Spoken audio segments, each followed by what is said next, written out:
welcome to episode 2 of the Time In podcast, where this week we'll be discussing the Destiny franchise. We'll be discussing when and why we started playing, what made the game so successful, any issues that have held it back, and where we think the game is heading in the future.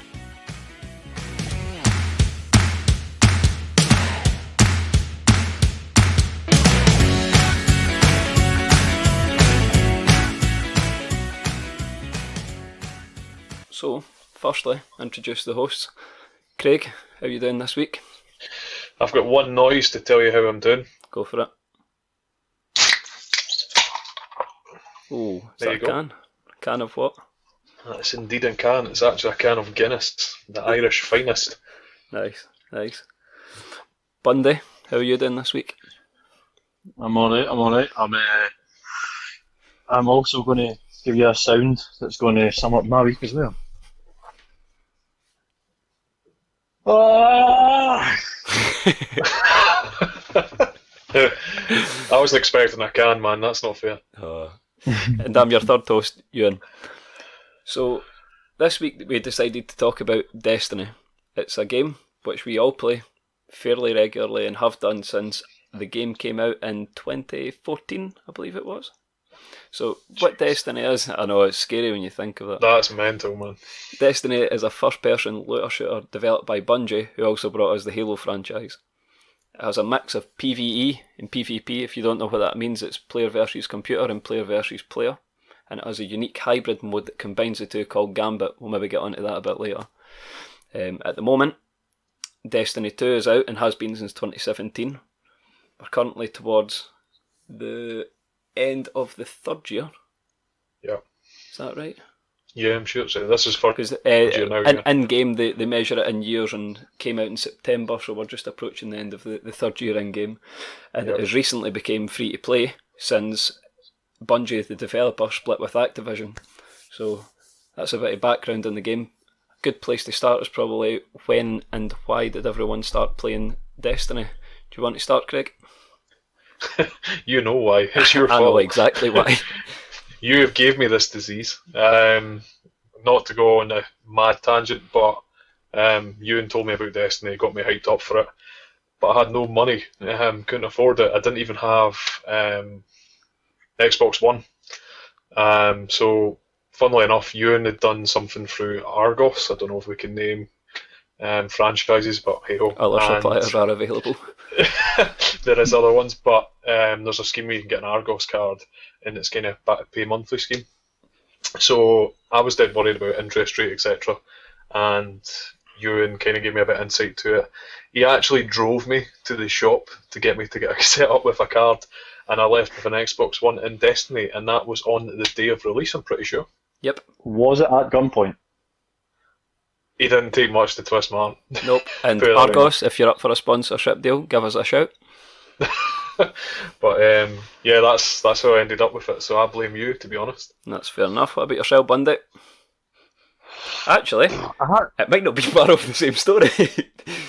Well, so kind of. So basically, I was actually rather late in terms of coming in because I came in probably middle of the dark below. Yep. And basically, Ewan was like, "Oh, I'm playing this game called Destiny," and it's like, if you can imagine Halo, where you would have a Spartan, but your guy has like cool powers and has like supers and stuff like that. And I was like, "Oh, that sounds quite cool." And he was like, "Oh, you should come in and see it." And I was like, "Oh, look on YouTube." Looked on YouTube, watched 30 seconds, and then went, "Ewan, I'm going to go and buy this."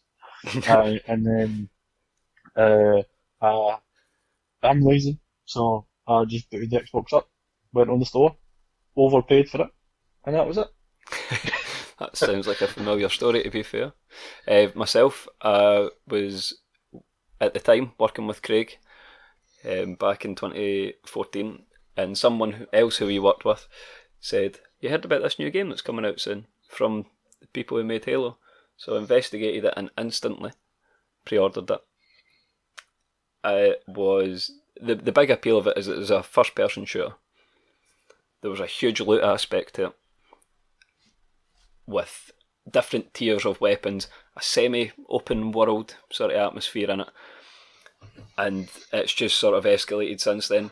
For me, it's that idea that they call it power fantasy kind of experience when you're in it. You can customise your guy or girl. Character's completely unique. Everyone has a different character. You can do so many different builds, make your character quite unique. And it just sort of it fits the bill for a few different types of gamers, which I think makes it appeal to quite a wide variety of people. I mean, you've got people who only play the player versus player element of it, which in Destiny is called the Crucible. They've got some great game modes in that, like Trials of Osiris. It's a game mode that's only open in the weekend. It has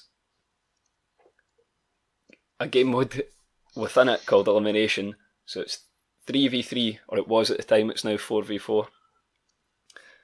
And it's based on the amount of games that you win before you lose 3 games. The aim is you try and win 9 games before you lose 3 for huge rewards. So PvP, that was a huge incentive. And you're trying to level up your character, get to the top level, get the best gear, the best weapons. And I mean, the amount of weapons in Destiny, how many do you guys think there are, roughly? I don't know. The only thing I would say about Trials of Osiris, it's kind of that game mode to show off the best against the best. Yeah. It also makes you cry if you're not very good at Crucible, like myself. Arguably, it's what made Destiny so big on Twitch and Mixer and streaming channels. Yeah, it gave it like this real competitive platform that you look at people going to these tournaments to see and whatnot, but there was something that was actually built within the game. Exactly. I just wished I was good at it, but that's another story. Also, I think that there was quite a lot of popular streamers that came primarily from Destiny as well. I think the biggest one being Dr. Lupo. Agreed. I remember watching his Destiny videos when he was like doing like trials carries. So basically, like it'd be like him and another like more like pro player almost, and then he would invite somebody into his game, and basically they would like get them a flawless run on trials, which was the 9 wins and no losses, and then it means that they would get like the best of the best, and for a lot of people that was like a massive thing, and because obviously that was a very, very wholesome thing to do, it was really popular on Twitch, like you say. It made for great content, definitely, and it was something that the best players could go into play, but the players who maybe weren't as good could also still play it and still get rewards from it despite not going as far. And obviously the other end of the stick is the player versus computer element. So Destiny has a huge array of these. The biggest pool for most people, especially in Destiny 1, would have been an activity known as raids. So these were 6-player activities, missions that would take quite a while to complete at first. It was a mission that was released by the game, and they didn't tell you how to do it. There was no guidance in game, which is quite unusual, and they challenged the community to work out how to complete this. So these were it was puzzles mixed in with really, really tough gameplay, but gave you top tier rewards. So if you're not into player versus player game modes, raids offered a great alternative, and because you needed 6 players to do it, it required a ridiculous amount of coordination. At one point, patience. Say patience. Patience is a fair term. I mean, you tested your friendship when you went into a raid with your friends. We came out with catchphrases, mainly shouting at the person who suggested I get the game, and by proxy, therefore suggested Craig got the game, played with us a lot, and he was remarkably bad at the game for someone who plays the Xbox so much. Oh, he's a guy that spends his life playing games, yet he's not good at any. We'll refer to him as Jordan because that's not his name. We'll refer to him as Jordan for now. And the catchphrase was "fuck's sake, Jordan." Oh no, it's actually not Bundy this time. It is genuinely a person. This Jordan. time. No, we have done since. What did you guys think of raids? Do you mind if I go first, Boyle? Do you? No, of course not. Thanks, friend. You kind of hit the nail on the head. It gives a kind of mix of having that puzzle aspect, but that really high level sort of survival aspect as well. Mm-hmm. I think the biggest thing is within certainly Destiny 1, if you stay alive, I know it's pretty obvious, generally you will eventually work through the mechanics and the sort of puzzle aspect into it. There's no way that you can't say that the Vault of Glass, which is the first raid in Destiny, is by far the best, because for me, later down the line they focus so much on the complex puzzle aspect, which Yeah, the I get mechanics. and I enjoy, the mechanic side, but they kind of lost that survival side. And to be honest, my favourite part of Vault of Glass is when you split into the three teams. So obviously you 3 take groups of each, 2. Yeah. you take, so it's obviously a raid of 6.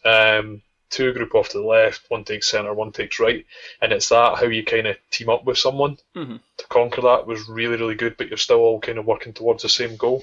Yeah. But I loved raids in Destiny 1. To be honest, I don't play them in Destiny 2, but Destiny 1, I get a lot of nostalgia looking back at it, which is pretty nuts when you think it's a game. It was what, from 2014, you said, Yeah, and September you've already 2014. you've already got nostalgia from it. But yeah, it's cool, man. It's cool. What about yourself, Bundy?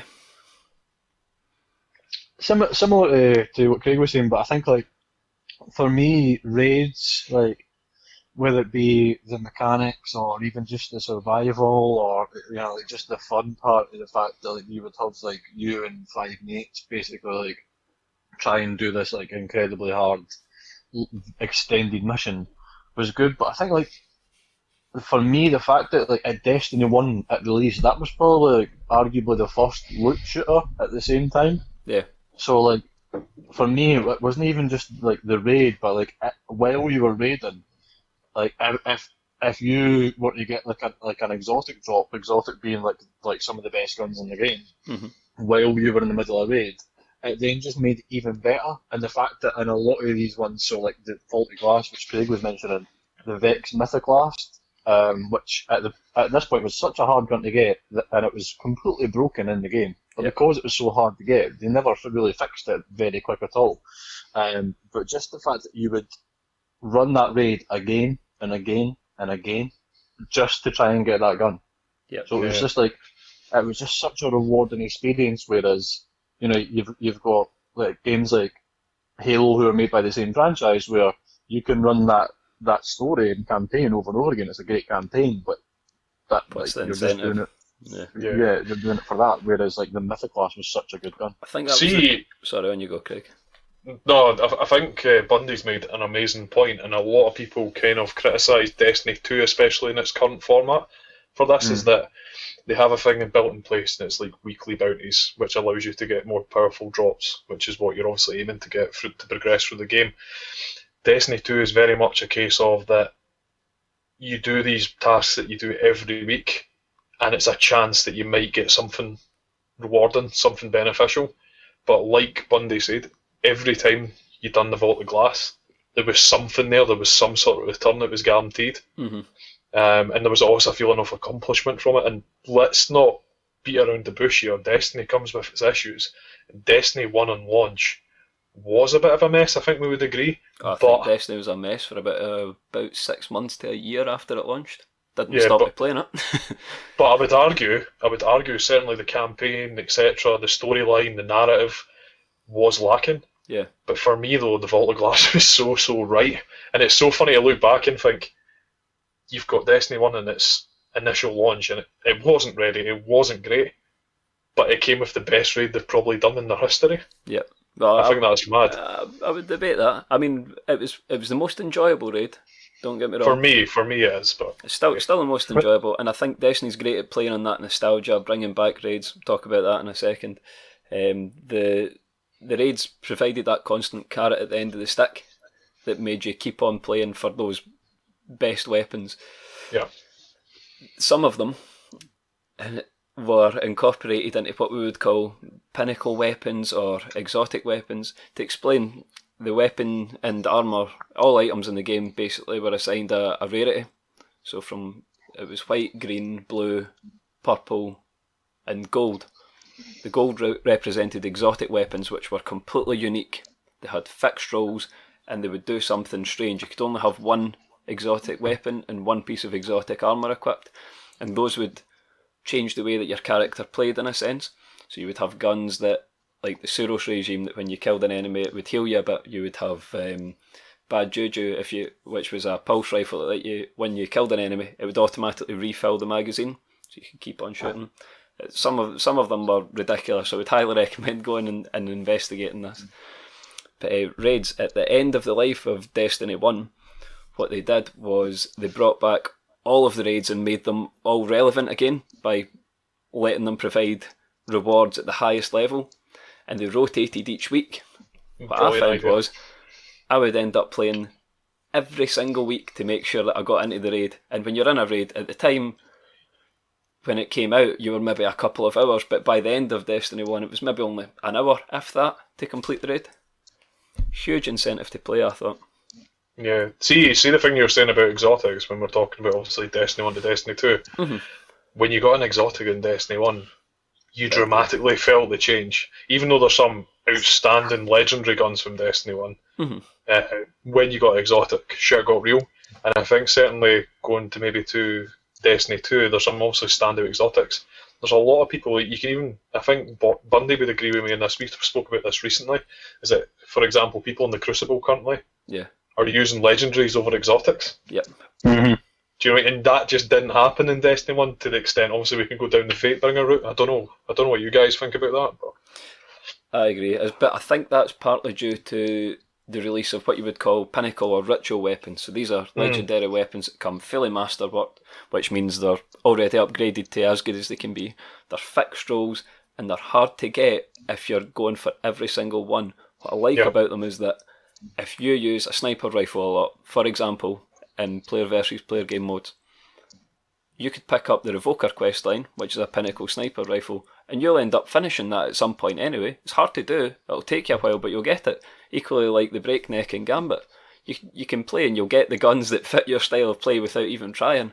But if you want to go after these, they force you to change your play style, they force you to play game modes you don't do, or even in the case of Destiny 1, they'll force you to do ridiculously long quest lines to get them, like the Outbreak Prime, which was exotic, but it made you do a raid, and you had to have players communicating from different parts of the map, decoding what they seen on their screen in binary, changing that into numbers to tell the other players to go stand on the right parts of a grid. To me, I mean, it's top tier game development, but my mad, God, it was agony. Bundy learned binary perfectly. He was able to read pretty much anything in binary, so he could do that quest. What have you got to say, binary Bundy? For the rest of the podcast, I will speak in binary 10010010111. Hope you've not insulted anyone. The big, massive thing in Destiny initially was the fact that the loot was so good and it was so unique. So, like, I remember you would have, like, for example, right, so like you could have your PvE set up for when you're doing player versus enemy, or you'd have your PvP set up for when you're doing player versus player. But in Destiny 1, it was more of, these are good guns, use them anywhere. But I think like Icebreaker is the perfect example for that. So Icebreaker was a sniper rifle that was exotic in category, and it had like however many bullets in the mag. I think it was 3 or something like that. And six. And in the reserves, it had 0, but it regenerated ammo every couple of seconds. So you would always have roughly 6 bullets. And it used to be that if you had a fire team of 2, 3, 4, 5, 6 people, depending on what activity you were doing, and all of them were running Icebreaker, you would just get a boss who would be absolutely melted by these people just nailing constantly with a sniper. Because by the time that you got down from 6 to 0, you were usually getting 1 or 2. So you used to stagger it, so I'd be like, right, Ewan, go for it. Ewan would maybe get to like 3 and then I'd start, and then I'd be like, right, Craig, go for it. And then I'd get to 3, Craig would start, and then it would just keep on going and going and going. So it was a constant damage. Yeah. So guns like that enabled you to have strategies for bosses. Exactly. Whereas now, and it's just like, you're almost relying on everyone having certain weapons to do certain missions or certain quest lines, which brings me on in a way to the second point I wanted to discuss, which was what has made Destiny so successful and what do you feel the issues are. But quickly, I just forgot to mention in the intro, there's 3 main three classes in Destiny. So these are 3 types of character you can use. They all have different skill sets, different abilities, different attributes. So personally, I'm a warlock, which is sort of I've looked up the definitions of the classes and they're quite strange. Space Wizard is essentially the way it's described. Uses magic, has a funny jump mechanic, but pretty much a good all-rounder with some unique abilities. Craig, do you want to tell us about yours? Kind of going to my personality, big, bulky. I use the Titan, which is Fat. just your kind of go-to, shut it, kind of your go-to warrior sort of class. Another good way to say it, certainly from Destiny 1's perspective, it's a real support class. It's that kind of holding a team together class, keeping everyone alive. Tank. Almost that tank. Yeah, tank, sorry, that's probably the best way to put it. Bundy, you've had a recent change. Yep. Because do you know what it was, right? Destiny 1 Warlock Master Race. All day, every day. No right? chance. No chance. Bubble Titans, no. man. Listen, I will take a tangent in 15 minutes if you want to go down this route, right? Nah, but I'm The essence doing of it would be that Boyle dies a lot and Warlocks could revive themselves when they died in Destiny 1. But see, that was so fucking good, right? But not even that, but like you had exotics like the Obsidian Mind, where if you use Nova Bomb and got a lot of kills, you got your super back, basically. You had the Nothing Manacles, where you would not just get a grenade extra, but it would also give that category of grenade seeking, so that you were literally like, ha, you're around the corner, I don't give a fuck. Oh, could you explain to us why you're a dirty Judas and you've switched in Destiny 2? Well, that's what I was going to say. So, in Destiny 2, Warlocks are shit, right? Because they went, in Destiny, right, this is the good things about Warlocks, let's take them away.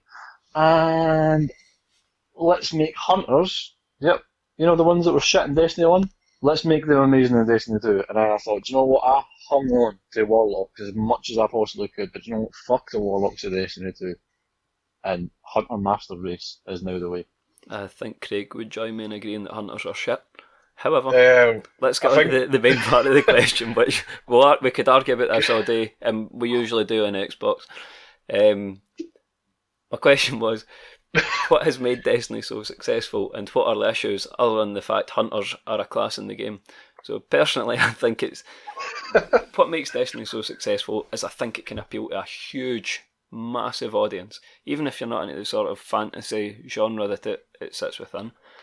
You could play PvP, you could play PvE, and what I mentioned in the intro was this hybrid game mode that personally I don't think gets enough credit. It's called Gambit. So what you have is two arenas. Teams of 4 are working together to kill enemies, collect what you would call motes that a killed enemy drops. You deposit them in a bank in the centre of the map, which, when full, produces a huge enemy, and the first team to kill the huge enemy wins the round, and it's best of 3 rounds. So you're competing against the other team. What's interesting about this is you have an invasion portal, so you can go from your side of the map into the other team's map and kill the enemy players. So it becomes PvE and PvP at the same time. The game mode has its issues. It doesn't seem to have been worked on much since it was released. Hence why it's maybe fell a bit more by the wayside and doesn't get the appreciation it should. But the wide array of players that could enjoy this game is massive to me, and I think is what is the biggest success factor of it. That and the constant new content, despite the fact that it's months and months apart usually. Sometimes it's reused content. You struggling? Well, there's lots of things I like about it, but I know you won't like the same things. That's the trouble. But that's the way I'm trying to word it, to explain that lots of different people like different things about it. The issues, a lot of the stuff they add are similar. A lot of the stuff you do is the same. It can get repetitive. It's not a game you can be really good at without putting in quite a large amount of time, we should say. Yeah, it's grindy. Agreed. The thing is, right, is like, see for me, right, the issue and the reason it's such a good game, so successful, are actually one and the same. Because for me, if I look at Destiny 1, I've got like the Prison of Elders, right? What a game mode, absolutely fantastic. It was varied because you would have different like enemies and the bosses would change. It was really, really cool.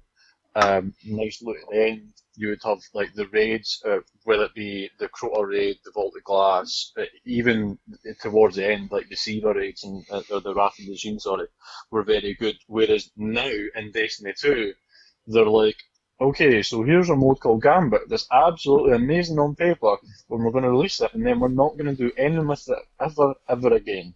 That's it done. Alright, moving on. And now what we're going to do is we're going to get all this loot, and we're going to go, you can no longer use this loot from year 1. It's now shit. Go and get new loot in year 2. And then everyone was like, why? Like, I worked hard in Gambit in year 1 to get these weapons, and I worked hard in Strikes, and I worked hard in PvP, and now you're telling me that like they're shit. And they were like, oh, not my problem. What do you think, Craig? So it was just... Oh, sorry. Just nothing. It was just, I think it was just that fact of it, because Destiny 1 was so good and so bang on with so many activities and loot, they changed it too much. They tried too hard to fix what didn't need fixed, basically, is what I'm trying to say. I did read an article where someone was talking about the entirety of Destiny 2. If you take it from start to end, we're almost at the end of what would have been Rise of Iron in Destiny 1, which was the very last expansion. It was the end of the game before the sequel came out.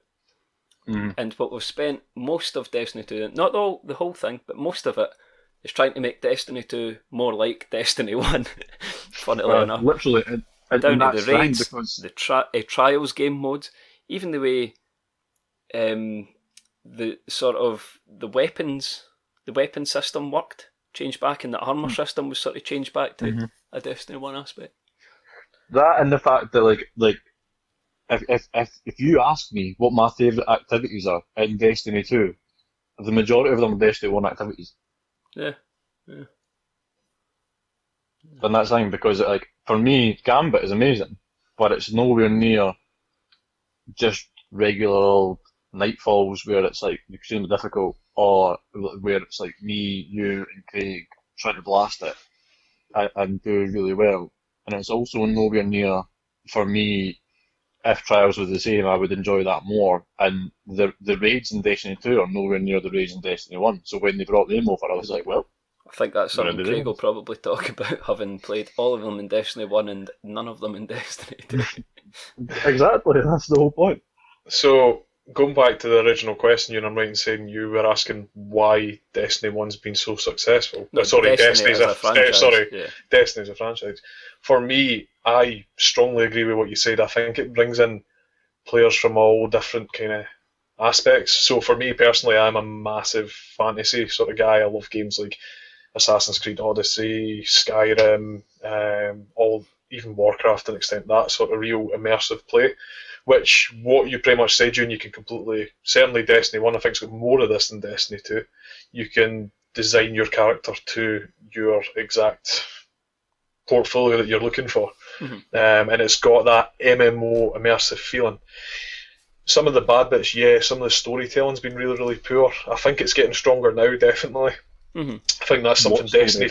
I think Destiny 2's done that better than Destiny 1, definitely. But one thing I would argue is that the gameplay has always been solid in Destiny 1 to 2. The actual gameplay, the shooting mechanics, the way in which it works, I've always said this, especially with you, and it's just a really good pick up and go to game. For me, I would struggle to see another shooter that has as good mechanics in that sense. I would agree in a sense. The gameplay for me is fast, it's customizable. For me, the gameplay is awesome. Excuse me, I'm not going to lie, there's a couple of things that I really don't enjoy, and I know obviously you guys have kind of raised your points, but one major thing for me is that you look at, say, Destiny 1, the game is kind of slowly, gradually getting better, and then you have to wait till the Taken King for it to kind of bounce up. And it feels like you have to wait for them to get to the new game, the full game, which is fine for Destiny 1 because they were just starting their journey. But they've literally, I feel Destiny 2 has been quite lazy in the sense that they've been like, okay, we'll give you this little bit, and we'll give you this little bit. Everything's going to be brilliant when we come to the fall expansion. And for me, I'm like, but why are we having to wait that long to get to that stage? I think if you have solid gameplay, solid immersive tasks that you need to do, people will pay the money for DLCs. Mhm. I just think it's a lot to ask the people. Say, yeah, I know the game hasn't got much to do, but it's going to be amazing in fall. And for me, I think that's quite cheeky. I would argue it was the Activision element that may have driven the whole, buy this expansion, this will make the game better, as opposed to what I would argue is more the Bungie element. We're making these quality of life changes, adding these activities that you can do every week, you can dip in and out of, Yeah. But it's like, do you know what? The thing I don't understand, right, is so Destiny 1 and the way it ended, and spoiler alert, if no one's ever played it and is going to play it, the tower, which is the main hub, right, gets destroyed by the Red Legion, which are of Cabal, an enemy faction, and then you know that in Destiny 2, you're going to start and pick up with whatever's happening there, right? And they done that really well because they waited pretty much until the very end of the game in order for all that to happen, right? Whereas if they wanted to change up activities but keep them the same, I personally feel they could have linked the raids a lot better. So in Destiny 2, with things like Osiris, so we know the name Osiris from Trials of Osiris. We don't know the person Osiris. We only know what the lore tells us. So if they wanted to use something like a raid in order to introduce him, or even through the story, then that's cool. But we had to wait, like Craig says, until an expansion to know who Osiris was. And half the reason that I bought the expansion was to find out who the fuck is Osiris. Yeah, just to finish off like what you were asking you. Yeah. There's a lot. Obviously, sometimes I can come across a bit negative. I keep going back to the gameplay side. Like, I've never played a first-person shooter with as good gameplay as Destiny. That's why I go back to it. And obviously, the real team mechanic, like you can't do raids unless you're properly working as one unit. I love that side, and I love the sort of fantasy meets sci-fi. I think that works so well. Definitely. But the biggest gripe for me, and you actually touched on it, and I couldn't agree with you more, and I think Bundy touched on it slightly. Destiny 1 in its end state was a fantastic game. Yeah. One of the best games I've ever played. It took a long time to get there, as I've touched on already. And it was in such a good place, the weapon choice, the rotations of raids, etc. And then when Destiny 2 got announced, you were like, oh my god, this is going to be amazing. It's literally going to be Destiny 2, better graphics, more story, more guns, more abilities. And then we got Destiny 2, and it was just nothing compared to Destiny 1. It was like they went back to Destiny 1's first release. And I think that's why they lost such a fan base, and it's always kind of been that poison chalice game that people don't really like to admit that they play. And I think it's slowly getting, I do think it's getting better. That's obviously why I'm back playing. Yeah. But for me, that is the biggest thing that's kind of my bugbearer for it, that they took such a massive step back. And both you guys have mentioned it as well. Well, the best quote I heard describing Destiny 2 on release was that it was a mile wide but only an inch deep. And I couldn't agree more with it. A few points just before we move on is that there's a huge amount of lore behind Destiny 1 and 2 that even if you play it as much as us, which is a ridiculous amount, you'll never get all the lore from it, which is a shame. And Grimoire cards, isn't it, Ewan? Grimoire cards is what they called it in the first game, was it not? Yeah. And there is a way of, like, for example, there's a set of Grimoire cards which tell you a bit about the lore. You can find them or unlock them doing challenges. Was a part called the Book of Sorrows. And people have took them online and made it into a book or a PDF so you can read it. They're genuinely that good. And they've locked it behind in the game, and you never unlock some of them. You'll maybe get bits and pieces. It's such a shame. I mean, that could be used so well to kind of build out, or even, like I suggested in our introduction, a movie or a TV series would be great. Yeah. Would you think this is a fair summation of Destiny as a franchise? It's one that I would recommend to absolutely everyone, especially now as it's free to play. If you don't buy the most recent DLC, it's still free to play. It's well worth going in and having a shot. But it's not the game that you would play non-stop for a year. It'll never be a game that you only play that game and nothing else, because it does go through quiet spells. You can do PvP or pinnacle weapon quest lines, but it'll never be the only game you'll play from now on. Yeah. But I would 100% recommend it to everyone. What about this, right? because obviously we all love the game, that's why we're talking about it. But for me, Destiny as a franchise, it's got so much potential, and it's kind of in the scenario that imagine you're going to a Michelin star restaurant. I know Bundy will love this, but you go to a Michelin star restaurant and they've got a menu like you wouldn't believe, and you order fish and chips. That's Destiny. That's Destiny. Yep. It's literally, they've got the potential there, but you're having the fish and chips of it. I agree that it could be better, but we have all played it pretty religiously since 2014. Would you recommend it to someone else? I would highly recommend it, but what you said is, for me, I've left quite a lot of times as well, and I've went, okay, it's going to be good once this comes out, and I think if that gets resolved, that's when Destiny becomes even bigger. That's what I mean. It's a great game to come back to. I think play other games other than that. I'm a great advocate of playing lots of different games, but I think it's one of the games you'll always come back to, and you'll be coming back to it for years, if you ask me. If you have a team, if you have a group of people or someone to introduce you to it, I would highly recommend it. I would highly recommend it anyway, to be honest, but it's one of the games you need to find a group of people to play with. And I think it's not something hard you to play get with into by yourself with only maybe 1 or 2 hours per week. You might struggle to get into it, but that takes us on quite smoothly into the current state of Destiny, and something relatively new to the Destiny franchise is the seasonal model. Just wanted to get your guys' opinion on it. Bundy, go for it. Go. In terms of the seasonal model, for me, I understand it and I get it, but I don't like it. No. And I think so. This is the thing, right? Like going back to what Destiny was at one point, and you said that like pretty bang on you, and is that you would have activities and there were weekly activities and they would rotate each week, but there was that many of them that you would usually have to wait a good 6 or 8 weeks to actually then go back to the start. So it was never repetitive. Whereas now, I call pretty much most of these seasons Bounty Simulator, because in order to go and complete the season, you walk up to a vendor, you go, how many bounties can I have? Boom, boom, boom, boom, boom, boom, and then you get all the bounties you can. You then go and complete those bounties, and then you rinse and repeat.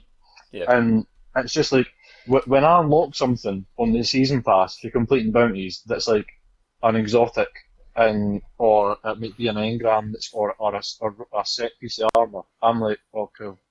Whereas like if I was in the Prison Elders in Destiny 1 on week 4 and it was the boss where I knew I could then get at like one of the best snipers in the game, I would be like, fucking yes, come on, like I would be buzzing. So for me, like it's just like that has just taken away the fun element of the activities, because I now have to wait so long just to maybe even get an ornament. And the thing that I think is a big one for us, both, or all 3 years actually this season, is that we got to 99. That was our aim, really, was 99 tiers on the season pass, because it was an emote of Gandalf and the Lord of the Rings doing the "You Shall Not Pass." That is pretty much what we were grinding for. By far the coolest emote in the game.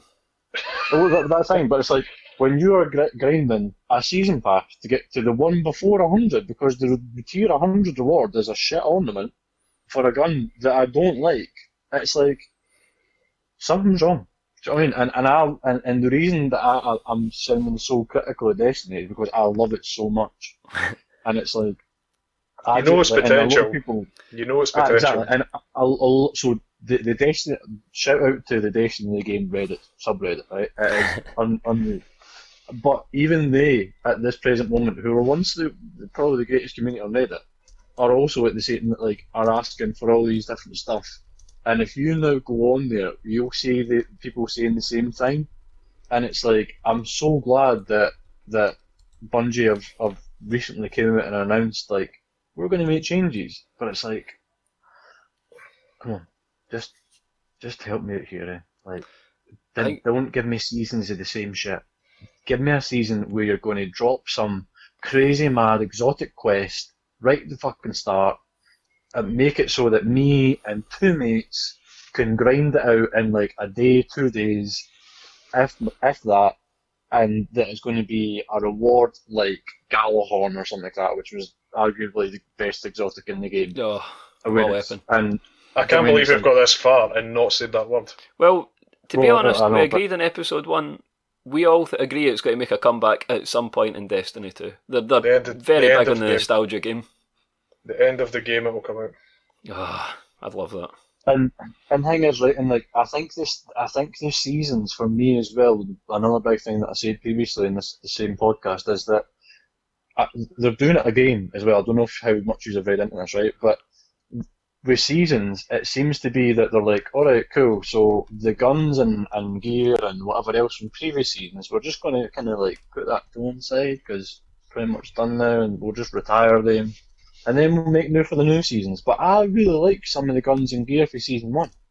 So like they're planning on it for like again to do it again basically, and essentially like we are now going to get more seasons of new guns.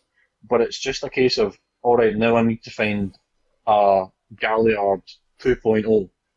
Now I need to find the same version of Nightshade, but 3.0 this time. Yeah. Well, just to move on a bit, I think you're right in what you're saying. We're all pretty critical of the game, but it's only because we do genuinely love this game, and we have invested ridiculous amounts of time into it. I mean, year 1 of Destiny 1, I was at university, so I should have been working hard, but my game time for that game in the first year it was out was 1 month. I'd spent a whole month in the first year sweating out that game. That's rookie numbers comparing to some people, trust me.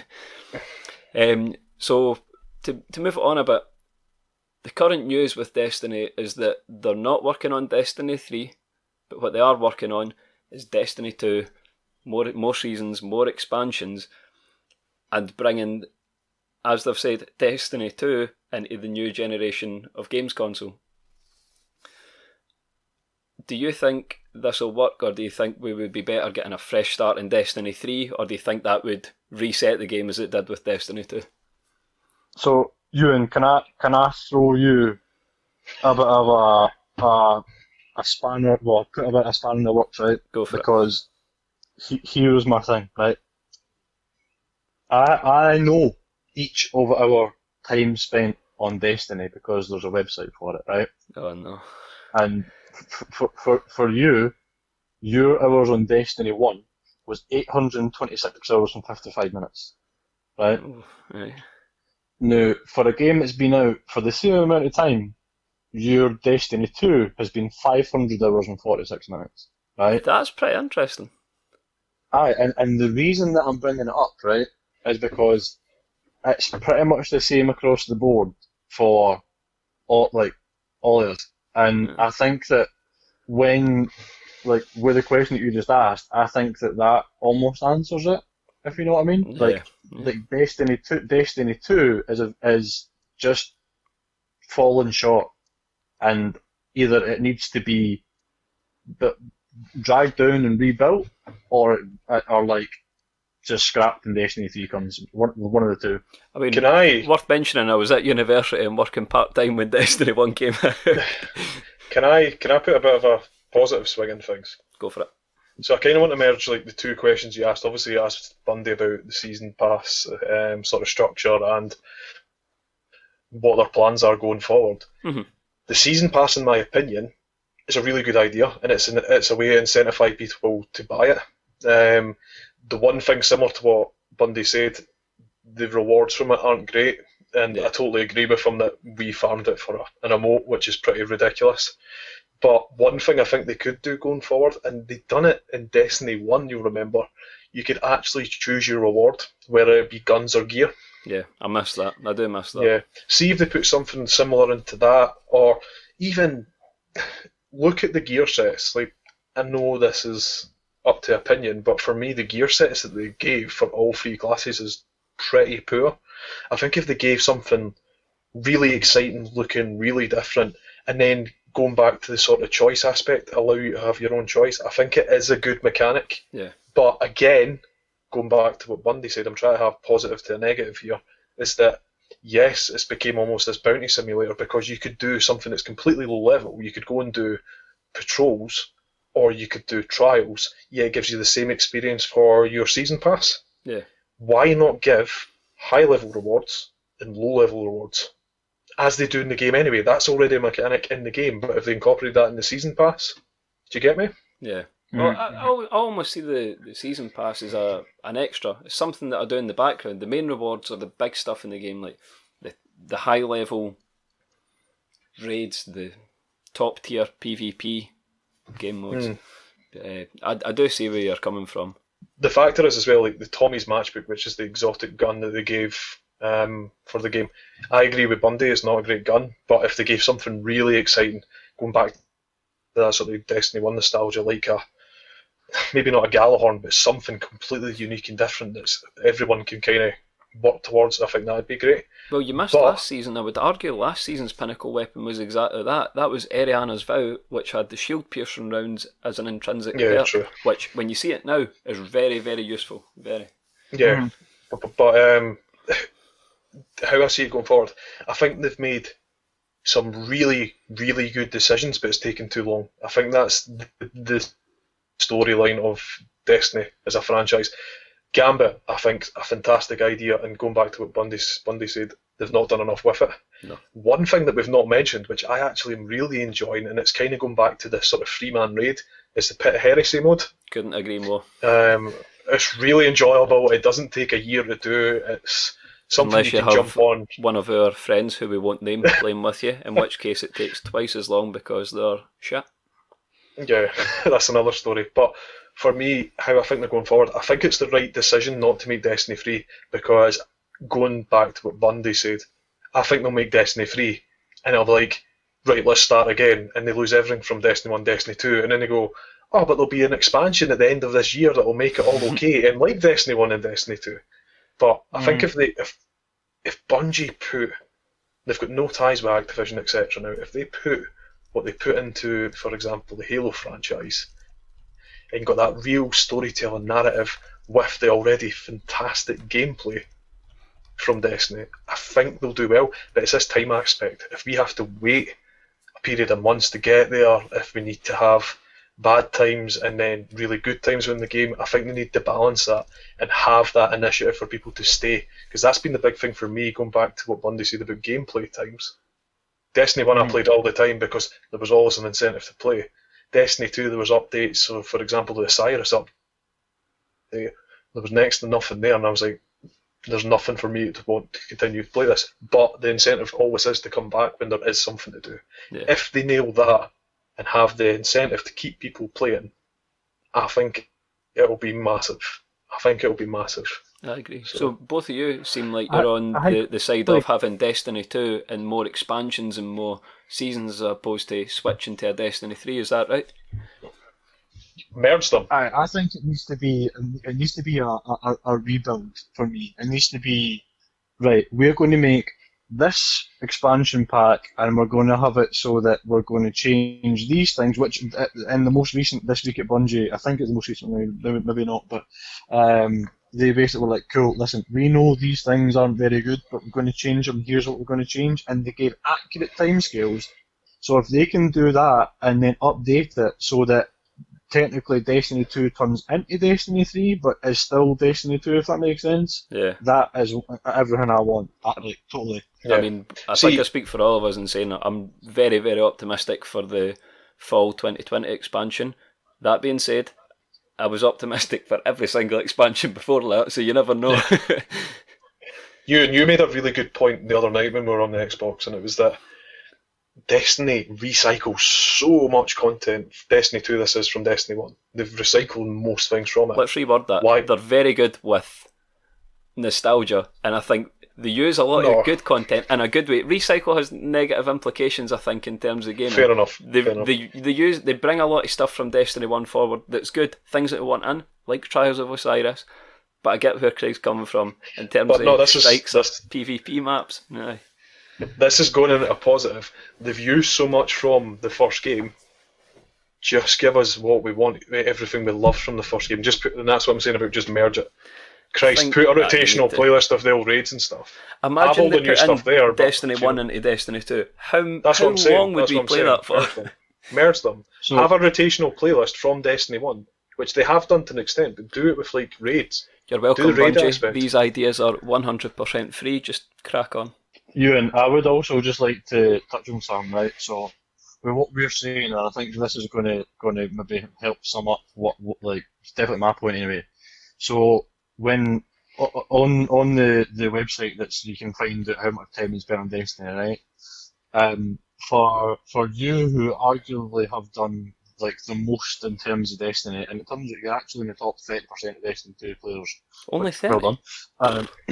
Listen, but that's good. When you consider there's millions of players. But so yours has been essentially 40% story, 20% strikes, 23% crucible, 12.54% gambit, and 3.4% raid.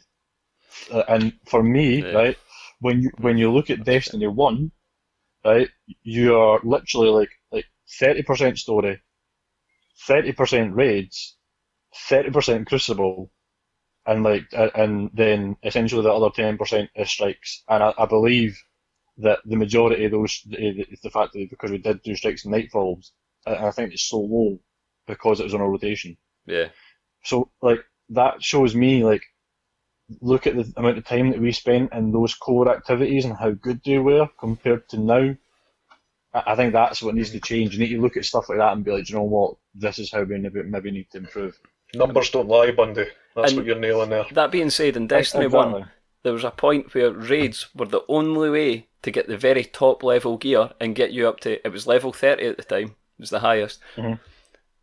Whereas now, there's many avenues to get you to the top level, to get you to top tier. And I think that, and raids being quite complex, and the way team finding groups or apps work is that you must have this weapon, you must be this level, you must have completed it before. It's Yeah. a bit more intimidating now than it was because it's a more established culture around raiding than it was in the past. Mm-hmm. Yeah, it's not as welcoming as it was back. And it's But that time kind- consuming. Let's not beat around the bush. If you go into a raid with a bad team, you could be there for hours, and I mean like 3-4 hours, just doing the same part of a mission over and over until you get it. But because they've made the raids so mechanical, it makes it, like you said, almost a bit scary to sort of new players. So for me, I've tried obviously some of the raids, and I'm obviously willing to learn, but when you work out that the whole raids are all mechanics, it's Yeah. just like, do I really want to sit here for 2 hours, 3 hours, whatever it is? And I think like with Destiny 1, you could bring new players in, and there's that kind of build up and there's that break, so it'll be a point of, right, defend this area, or then it'll become to mechanics part within the raid, and then it'll go back to, right, this is more sort of high level survival mechanics. Do you know what I mean? Yeah, well, we done Vault of Glass with people who didn't speak English once, and we managed it. Whereas there's raids now where we have 6 friends in a group and we can't fucking do it. So we're in agreement that probably merge Destiny 1 and 2 and then move on from there and just have it an ongoing development. That should be able to translate to next gen consoles from what I'm reading. So just to sort of round up the game. Oh, sorry, one more point to build on what Craig said. Game developers as a whole, I feel, release games too early before they're fully developed. Yeah. I think the most obvious example, probably Anthem, which was listed to be a Destiny killer, which was what a lot of games were dubbed. They were going to be the Destiny killer, the game that knocked Destiny off the top. But it turns out the Destiny killer was Destiny 2. That's a great way to put it. Who's seen that coming? But, we're in agreement. Games should wait till they're finished. If they get delayed, fuck it, fine. I'm okay with waiting another few weeks with plenty of notice, as long as the game's finished and it comes out and you keep playing it. It's much less damaging to the reputation of the developer. So before we round up, I just wanted to ask, what's your favourite exotic weapon and favourite... Oh, we won't make it exotic. Just what's your favourite weapon and your favourite armour piece from the whole of Destiny? I would personally say Galahorn, Gold and Silver No, rocket no, launcher. no, I need to go first. I need to No, go no, first no. so I can say You're it. not allowed to say Galahorn. That's not fair. I'm Right, not okay, allowing okay, that. okay. Take Galahorn out. That's too If we obvious. rule out Galahorn, let me see. Even one of your favourites. Bad Juju's up there. It's a pulse rifle. So it fires 3-round bursts. When you kill something, it automatically reloads your magazine. You don't have to reload. So when you use that in a mission, you would typically come out with the most kills, which was pretty handy. And it was quite a dark story behind it, like dealing with sort of evil magic to make the gun want to kill more people. It's pretty sinister, but it looks cool. It's got a green smoky glow coming off of it. It also had one of the best other perks in the game as well, Ewan, because when you kill things with it, it gave you extra super energy. So you got your big ability back quicker. And it's a fucking nightmare to get that in Destiny 2. So my armour piece would be, if we're not going for looks, we'll go Destiny 2, we'll go the Ophidian aspect, which lets you ready your weapon quicker, reload quicker, and I believe your handling speed is increased as well. It's just, it makes Warlock so much more usable in PvP, and it's been on my Warlock for about 2 months now. Melee speed as well as, or is either melee range, or melee range, because I was sweating that today. What about yourself, Bundy? What's your favourite weapon and armour piece from Destiny? Weapon is easy, it's the Suros regime. It was the first exotic I got in Destiny 1, and it was also the first exotic I got in Destiny 2, and it is one unbelievable weapon. Armour piece, honestly, I'm going to be a bit of a cop-out because I've literally got two that are on number one. Okay. And the two essentially are Celestial Nighthawk for a Hunter. Nice. Destiny 2 wise, because so to quickly explain it, Hunters have either 3 or 6 shots on a golden gun, which do exceedingly large amounts of damage. Celestial Nighthawk makes it 1 with all the damage in one bullet. Absolute melts. And then in Destiny 1, it would have been Obsidian Mind, because when you used the Lance Nova Bomb and cast that on a group of ads or even a boss and it has ads near it, you had your super back, and we just do it over and over and over again. Do you remember the model for the Ophidian aspect? It was that sort of curved helmet with the V-shaped visor on it. You can actually buy that model of that helmet in real life. Not that I've been looking. Just in case you're ever wondering or I sound muffled, you'll know exactly why. Craig, what about yourself? I kind of want to do what Boyle done, because obviously there's some examples that people are going to expect. So being a Titan for Destiny 1, you couldn't play Titan if you didn't play Bubble Titan. Yeah. And Bubble Titan, obviously, you come to Helm of Saint 14, which is a helmet that allows you to apply a bubble which completely protects your team, but also blinds anything that comes into that. So it's just a no-brainer for raids. But one for me, actually, recently, and I'm going to give Destiny 2 a bit of credit, would you believe, is that Dune Marchers for me are just a great all-round sort of exotic for Titans, because they do lack a bit of mobility. Once you apply Dune Marchers, it completely changes the dynamic and the way in which they're controlled, makes everything quicker and tighter, which is good for not just PvE but PvP content especially. But the main mechanic for Titans is punching things. It also increases the power from that. So for me, they're two standout exotic armor pieces. Weapons is a really difficult one, but I'm going to go down the nostalgia route, and I'm going to say Swordbreaker. Oh, I like that. It's a legendary, it's not an exotic.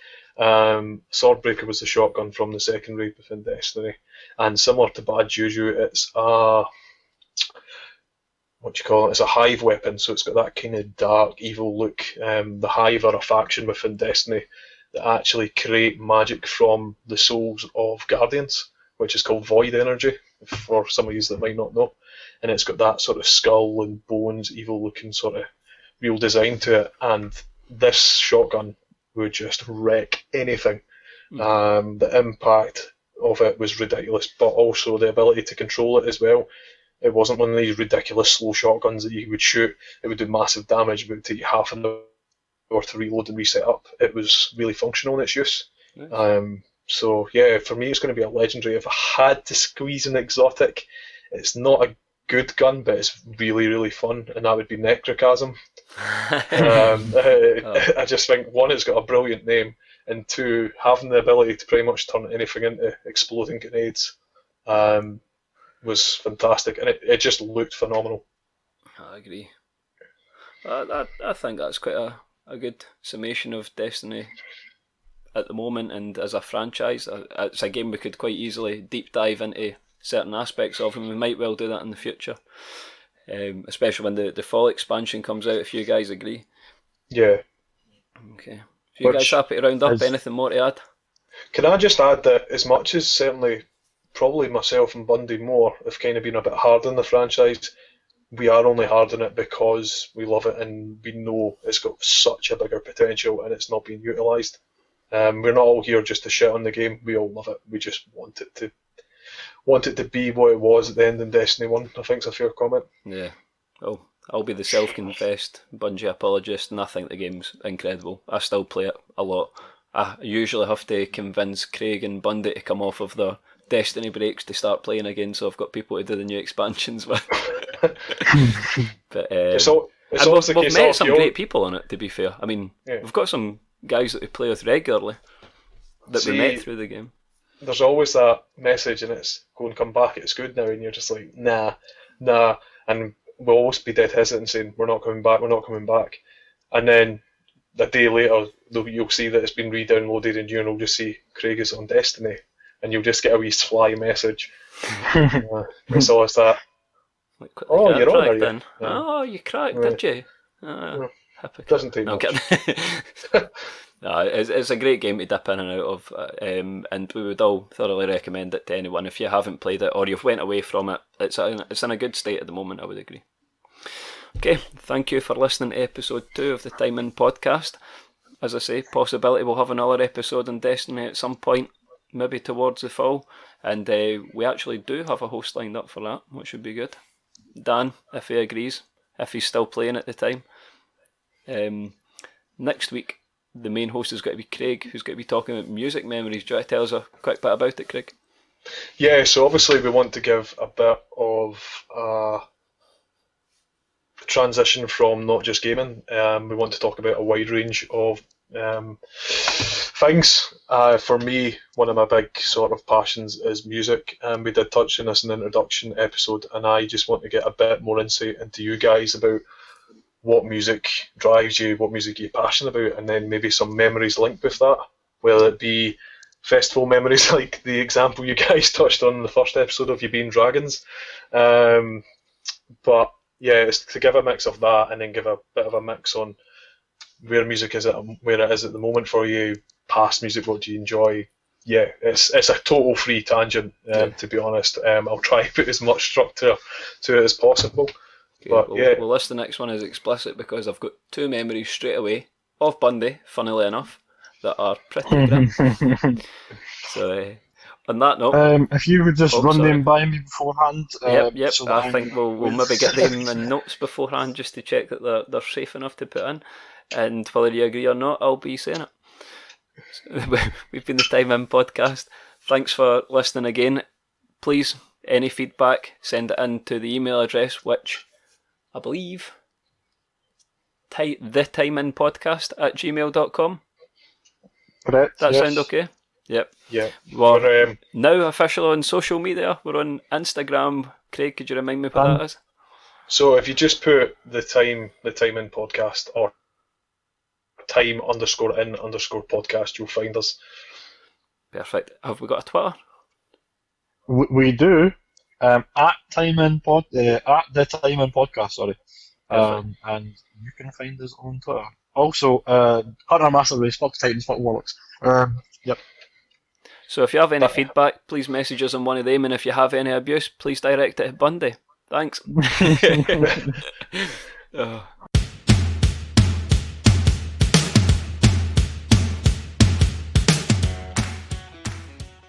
Ewan, what were you alluding to when you were telling me the other story? It involves Imodium, laxatives, and a Pringles tin. Fuck you.